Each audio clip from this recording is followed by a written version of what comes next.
संपूर्ण विदर्भात तापमानानं सातत्यानं वाढ होत असताना गोंदियात देखील तापमानाचा पारा 45 अंशांवर गेलाय।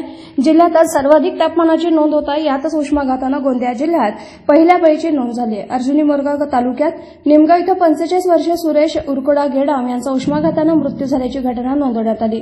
सुरेश गेडाम मतिमंद होते। सुरेशचा सांभाळ त्यांची वयस्कर आई करायची। गावात फिरणं हा त्याचा नित्य नियम होता। प्रकृती ठणठणीत असताना शुक्रवारी दुपारी उन्हामुळे त्याची प्रकृती एकाएकी बिघडली। त्याच्या कुटुंबियांनी त्याला गावाकडे डॉक्टरकडे उपचारासाठी नेले।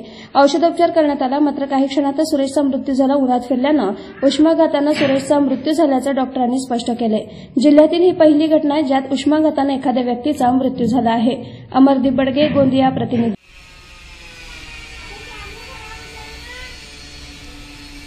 क्या मॅडम जी, दिवसभरातील घडामोडींचा आढावा घेण्यासाठी पाहत रहा N24 मराठी न्यूज चॅनल।